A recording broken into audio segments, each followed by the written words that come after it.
નમસ્કાર, સ્વાગત છે આપનું ગુજરાત ન્યૂઝમાં. આપની સાથે હું છું શિવાની. સ્થાનિક સ્વરાજ્ય ચૂંટણીનો હવે જંગ જામી ચૂક્યો છે અને હવે મતદાનની વાત કરવામાં આવે તો મતદાનને દિવસ ફક્ત ગણતરીના જ બાકી છે. તેવામાં વાત આજે મહીસાગરની કરીએ, કારણ કે ત્યાં પણ ત્રિપાખ્યો જંગ જામ્યો છે. મહીસાગર જિલ્લા પંચાયતની વાત કરીએ તો જેમાં 28 બેઠકો ઉપર 83 ઉમેદવારો વચ્ચે જંગ છે. જિલ્લા પંચાયતની 28 બેઠકોમાં ભાજપ કોંગ્રેસના 28 તો આપના 19 ઉમેદવારો વચ્ચે જંગ. જિલ્લા પંચાયતની 28 બેઠકોમાં 8 અપક્ષ ઉમેદવારો બગાડી શકે છે રાજકીય ગણિત. 8 તાલુકા પંચાયત ઉપર 150 બેઠકો પર જંગ જામ્યો. તાલુકા પંચાયતની 3 બેઠકોમાં ભાજપનો ઉમેદવાર બિનહરીફ વિજય થયા છે. તાલુકા પંચાયતની 147 બેઠકો પર ચૂંટણી યોજાશે. તાલુકા પંચાયતની 147 બેઠકો પર 439 ઉમેદવારો વચ્ચે ખરાખરીનો જંગ. 147 બેઠકો પર આપના 95 ઉમેદવાર ચૂંટણી લડી રહ્યા છે, ત્યારે અન્ય અને અપક્ષ મળી 50 ઉમેદવાર વચ્ચે ચૂંટણી જંગ છે. હાલમાં જ ભાજપ દ્વારા પક્ષ વિરોધી કૃત્ય કરતા 13 જેટલા હોદ્દેદારોને સસ્પેન્ડ કરાયા. પૂર્વ શિક્ષણ મંત્રીના વિસ્તારમાં કોટબીમાં ગામના ગ્રામજનોનો વિરોધ પણ જોવા મળ્યો છે, કારણ કે વિકાસના કાર્યો ન થતા ગ્રામજનો રોષે ભરાયેલા છે. ગ્રામજનો દ્વારા વિકાસ નહીં તો વોટ નહીં સાથે જે મતદાનનો બહિષ્કાર કરવાની પણ ચીમકી ઉચ્ચારી છે. તો ટિકિટ ન મળતા બંને પક્ષમાં નારાજગીના સૂર છે. તો એક તરફ સ્થાનિક સ્વરાજ્ય ચૂંટણીના મતદાનના દિવસને ફક્ત ગણતરીનો સમય બાકી છે, ત્યારે બીજી તરફ વાત કરવામાં આવે મહીસાગર જિલ્લા પંચાયતની, તો એમાં જે પ્રકારની ઉથલપાથલ પણ જોવા મળી હતી. તો જે રીતે આપણે મહીસાગરની વાત કરીએ તો મહીસાગરમાં જે ત્રિપાખ્યા જંગ વચ્ચે અન્ય પક્ષ પણ ક્યાંક ગણિત બગાડી શકે છે.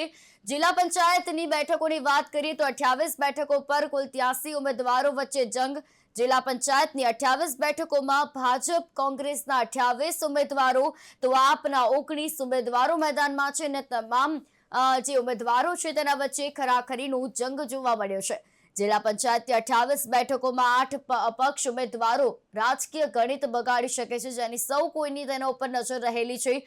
મહીસાગરની વાત કરવામાં આવે તો ચૂંટણી પ્રચાર ખૂબ જોરશોરથી કરવામાં આવ્યો, પરંતુ ચૂંટણી વચ્ચે એક મહત્વના સમાચાર પણ એ જોવા મળ્યા હતા કે ભાજપ તરફથી જે હોદ્દેદારોને સસ્પેન્ડ કર્યા છે, હાલમાં જ પક્ષ વિરોધી કૃત્ય કરનારા 13 જેટલા હોદ્દેદારોને સસ્પેન્ડ કરાયા છે, એટલે એની અસર પણ ક્યાંક વર્તાઈ શકે છે.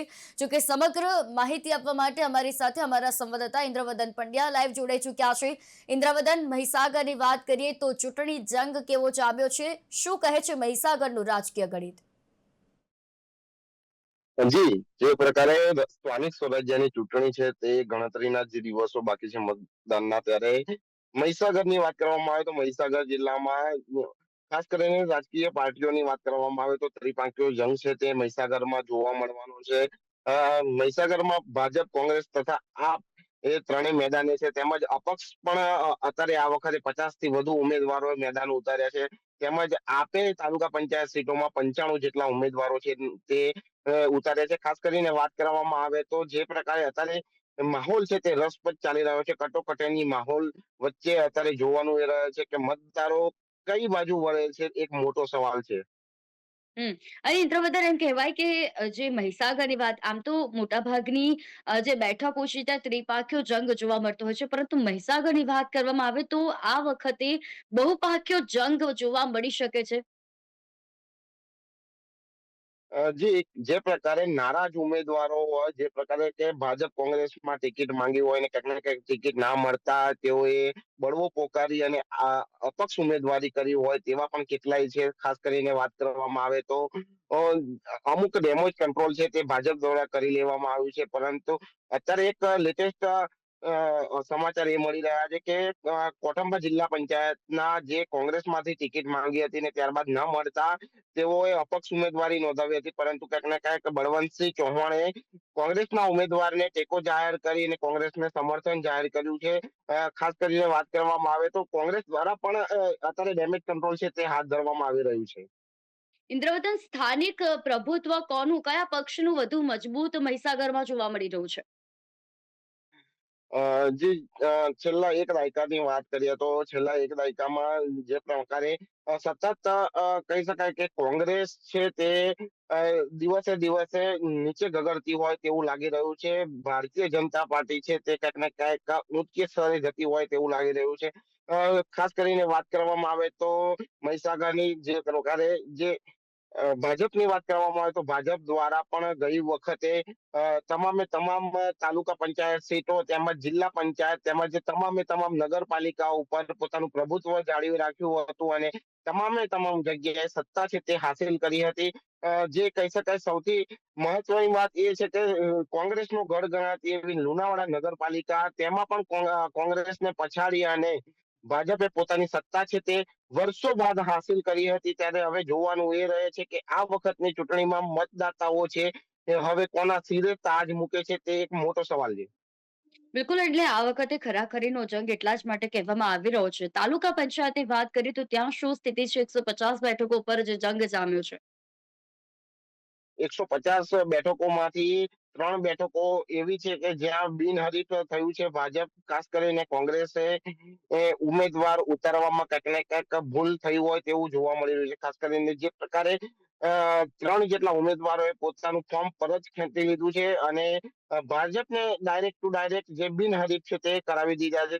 ખાસ કરીને વાત કરવામાં આવે તો જેને લઈને અત્યારે કહી શકાય કે માહોલ છે તે એકદમ તંગ બની રહ્યો છે. કોંગ્રેસમાં પણ ક્યાંક ને ક્યાંક આંતરિક વિખવાદ હોય તેવું લાગી રહ્યું છે. કેમ કે જે પ્રકારે ઉમેદવારોને ઉતારવાના હતા મેદાને એ પ્રકારે ઉતાર્યા નહીં. જે ટિકિટ આપવાની હતી ના આપતા ક્યાંક ને ક્યાંક કોંગ્રેસ પણ નારાજગી છે તે જોવા મળી રહી છે. હમ આંતરિક વિખવાદની જો અત્યારે આપણે વાત કરી રહ્યા છીએ તો હાલમાં જ ભાજપ દ્વારા પક્ષ વિરોધી કૃત્ય કરતા જેટલા 13 જેટલા હોદ્દેદારોને સસ્પેન્ડ કર્યા છે.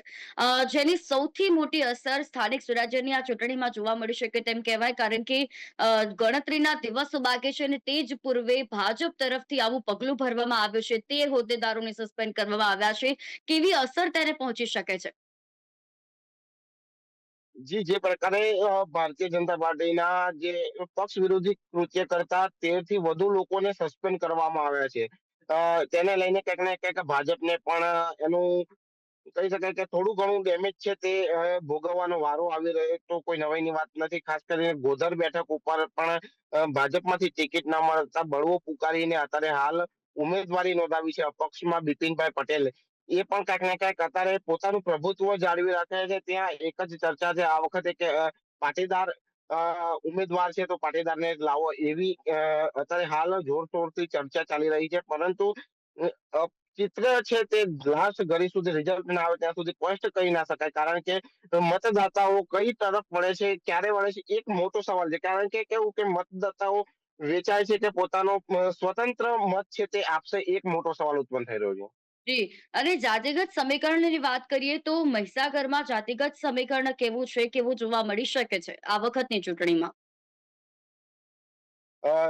જે પ્રકારે જાતિગત સમીકરણની વાત કરવામાં આવે તો સૌથી વધુ જો જાતિ ધરાવતો જિલ્લા આ મહીસાગર જિલ્લામાં જાતિ ધરાવતો વિસ્તાર હોય તો જે ઓબીસી સમાજ છે તે સૌથી વધુ જાતિગત સમીકરણમાં આગળ છે. ખાસ કરીને ત્યાં પણ કહી શકાય કે ડાયરેક્ટલી જે ઉમેદવારો ઉતારવા જોઈએ તે ઉતાર્યા નથી. ત્યારે લઈને પણ ક્યાંક ને ક્યાંક બંને પાર્ટીને નુકસાન જશે. કારણ કે જે પ્રકારે જાતિગત સમીકરણ છે હવે એક રાજનીતિમાં એક મુખ્ય ભાગ બની ગયો છે કે પાટીદાર સામે પાટીદાર જ હોય, ઓબીસી સામે ઓબીસી જ હોય, રજપૂત સામે રજપૂત જ હોય. એટલે કેવું કે આ એક મુખ્ય હેતુ છે તે બહાર આવી રહ્યો. કારણ કે જે પ્રકારે છેલ્લા કેટલાય સમયથી આપ જોવો છો જ્યારે વિધાનસભાની ચૂંટણી હોય કે લોકસભાની હોય કે પછી પાલિકાની હોય તમામે તમામ બેઠકો ઉપર જાતિગત સમીકરણ છે તે ગ્રાહ્ય રાખવામાં આવતું હોય છે. પરંતુ અહીંયા ઓબીસી સમાજ છે તે ક્યાંક ને ક્યાંક જે સમાજ છે સમાજ સાથે વળેલો હોય છે. એટલે કે જે પણ ઉમેદવાર હશે ઓબીસી સમાજનો અને સામે જો અધર ઉમેદવાર હશે તો ક્યાંક ને ક્યાંક એ પરાજિત થાય તો કોઈ નવાઈની વાત નથી. બિલકુલ, અને જે પ્રકારે આ વખતે આંતરિક અસંતોષનો સૂર દરેક પક્ષમાં ઉઠ્યો છે. એવું નથી કે ફક્ત ને ફક્ત કોંગ્રેસ કે પછી કોઈ અન્ય પક્ષોમાં, પરંતુ ભાજપમાં પણ આંતરિક અસંતોષ જોવા મળ્યો છે. આંતરિક અસંતોષની જે અત્યારે દરેક પક્ષમાં જે કહેવાય છે કે એક આગ ભભૂકી ઉઠી છે, તેની કેટલી નેગેટિવ અસર અન્ય પક્ષમાં તેનો ફાયદો બની શકે છે. કારણ કે એ પક્ષ માટે તો ભલે તે નકારાત્મક અસર હશે આંતરિક અસંતોષ, પરંતુ અન્ય પક્ષ કયા એનો ફાયદો ઉઠાવી શકે છે. આંતરિક વિખવાદની વાત કરી તો આંતરિક વિખવાદમાં ખાસ કરીને વાત કરીએ તો જે પ્રકારે કોંગ્રેસ જોડે જે માઇક્રો પ્લાનિંગ છે તે છે નહીં. તેને લઈને હમ. ચોક્કસ સીધો ફાયદો છે તે ભાજપને થવાનો છે, કારણ કે જે પ્રકારે કોંગ્રેસ પાસે પોતાનું પ્રભુત્વ જાળવી રાખવા કોઈ એવા નેતાઓ નથી, એવા કાર્યકરો નથી જે ગ્રાઉન્ડ લેવલ સુધી કામ કરી શકે. જ્યારે ભારતીય જનતા પાર્ટી સુધી વાત કરીએ તો ભારતીય જનતા પાર્ટી છેવાડાના માનવી સુધી પોતાનો કાર્યકર છે, પોતાનો નેતા છે તે જતો હોય છે. તેને લઈને ચોક્કસ સીધો ફાયદો જો આવનારી આ જે સ્થાનિક સ્વરાજ્યની ચૂંટણી છે તેમાં ભાજપના પડખે જાય તો કોઈ નવાઈની વાત નથી. બિલકુલ, અને જ્યાં હવે ભાજપનું અત્યારે પ્રભુત્વ, કારણ કે જે બિનહરીફ બેઠકો થઈ છે તે પણ ભાજપના ફાળે ગઈ છે, ત્યારે ખાસ ભાજપનું જે પ્રભુત્વ જોવા મળી રહ્યું છે. તો બીજી તરફ વાત કરીએ કે પૂર્વ શિક્ષણ મંત્રીના વિસ્તારમાં ગોઠીબમાં ગામના ગ્રામજનો દ્વારા વિરોધ કરાયો છે. ગ્રામજનો દ્વારા જે વિકાસને લઈને કરવામાં આવ્યો છે, અને તેમના દ્વારા એવું પણ કહેવાયું છે કે વિકાસ નહીં તો વોટ નહીં. આવો સૂર જે વિરોધનો ઉઠ્યો છે તે કેટલો મોટો ભારે પડી શકે છે પક્ષ માટે. જી, જે પ્રકારે સોમવારના રોજ સીએમ સાહેબ આવવાના હતા એના આગલા દિવસે જ જે ગોઠીપ ગામના લોકો છે તેઓ દ્વારા વોટ નહીં તો વિકાસ નહીં તો વોટ નહીં તેવા બેનરો સાથે રસ્તા પર ઉતર્યા હતા.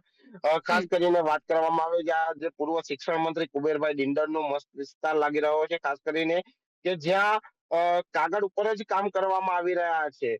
જ્યાં સ્થળ ઉપર કામ જ નથી તેવું ગ્રામ લોકોનો આક્ષેપ છે. ત્યાં તપાસ કરી તો રસ્તા પણ કંઈક ને કંઈક જૂના બતાવી દેવામાં આવે છે અને નાણાં છે તે ઉપાડી લેવામાં આવે છે. ગામ લોકોનો વિકાસ સાથે મતલબ છે, એ પછી કોઈ પણ ઉમેદવાર હોય, કોઈ પણ નેતા હોય તેના સાથે કોઈ મતલબ નથી, પરંતુ ખાસ કરીને વાત એ છે કે ગામ લોકો કહી રહ્યા છે કે સરકાર સાથે અમારે કોઈ લેવા દેવા નથી, સરકાર ના વિરુદ્ધમાં અમે નથી. જે સ્થાનિક નેતાઓ છે તે પોતાના ખિસ્સા ભરવા માટે કંઈક ને કંઈક કાગળ ઉપર કામ બતાવતા હોય છે અને નાણાં ઉપાડી લેતા હોય છે. ત્યારે ગામ લોકોનો એક જ સવાલ છે કે વિકાસ નહીં તો વોટ નહીં. બિલકુલ, અને એ જ વિકાસના આધારે જ જે આ ઉમેદવારો હોય છે તે ગ્રામજનો કે ત્યાં સ્થાનિક લોકો પાસેથી ચૂંટણી માટે પોતાના ઉમેદવારને વોટ આપે તેવું કહેતા હોય છે. પરંતુ જ્યારે આ વિકાસ જ ના થયો હોય, તો ગ્રામજનો દ્વારા જે આ વિરોધ નોંધાવવામાં આવી રહ્યો છે, જે રોષ વ્યક્ત કરવામાં આવી રહ્યો છે, તે સ્વાભાવિકપણે છે. ત્યારે મતદારો જે ઓવરઓલ મિજાજ મહીસાગરમાં કેવો જોવા મળી રહ્યો છે, ક્યાંક નિરાશતા પણ છે તો ક્યાંક ઉત્સાહી પણ મતદારો જોવા મળશે. ત્યારે ખાસ જ્યારે વિકાસની વાત આવે કે પછી વિકાસ જ્યાં નથી થયો ત્યાંની પણ વાત આવે, તો મતદારોનો મિજાજ આ વખતની ચૂંટણીમાં કેવો છે? વિકાસની વાત કરીએ તો વિકાસ એક ભારતીય જનતા પાર્ટીનું સ્લોગન છે કે વિકાસ અ, जिससे ગુજરાત વિકાસશીલ ગુજરાત અનેક એવા સૂત્રો છે તે ભારતીય જનતા પાર્ટી દ્વારા આપ્યા છે. અને હમ. વાત તો એક મુદ્દાની એ છે કે જ્યાં કેબિનેટ કક્ષાના શિક્ષણ મંત્રી જેવા નેતા હોય અને એ જ વિસ્તારમાં વિકાસથી વંચિત લોકો રહી જાય, એટલે એક મોટો પ્રશ્ન કહી શકાય કે સામાન્ય ના કહી શકાય કે જે માત્ર ને માત્ર કાગળ ઉપર કામ થતા હોય છે તેને લઈને જાગૃત નાગરિકો છે તે બહાર આવે છે ખુલીને.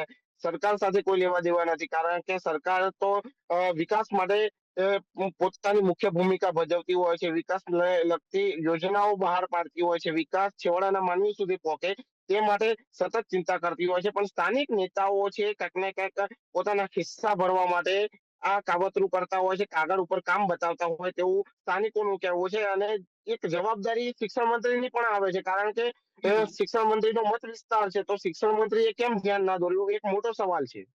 જી, બિલકુલ, અને આ જ બધા જે મુદ્દાઓ છે, આ મુદ્દાઓ ગ્રામજનો અને મતદારો ધ્યાનમાં લઈ રહ્યા છે. અને ખૂબ સારી વાત એક જોવામાં એ પણ કહેવાય કે લોકો હવે જાગૃત બન્યા છે, અને લોકો પોતાનો જે અધિકાર છે અને પોતાના અધિકારની સાથે જે વિકાસના કાર્યોની વાત કરે છે, તે વિકાસના કાર્યોના આધારે આ વખતે તેમનો મિજાજ જોવા મળી રહ્યો છે. આભાર ઇન્દ્રવદન, સમગ્ર માહિતી આપવા બદલ. આગળ પણ આપણી પાસેથી માહિતી મેળવતા રહીશું. તો જે રીતે વાત મહીસાગરની કરવામાં આવે તો મહીસાગરમાં જે ખરાખરીનો જંગ જામ્યો અને આ મહીસાગરની વાત તો જેમાં પંચાયતની 28 બેઠકો પર 83 ઉમેદવારો વચ્ચે જંગ છે. જિલ્લા પંચાયતની 28 બેઠકોમાં ભાજપ, કોંગ્રેસના 28 તો આપના 19 ઉમેદવારો વચ્ચે જંગ છે. પરંતુ આમાં સૌથી વધારે જો ભૂમિકા ભજવશે તો તે જ છે મતદારો, કારણ કે મતદારો જે છે તે જાગૃત મતદારો છે અને તે દરેક મુદ્દાને ધ્યાનમાં રાખીને આ વખતે મતદાન કરશે.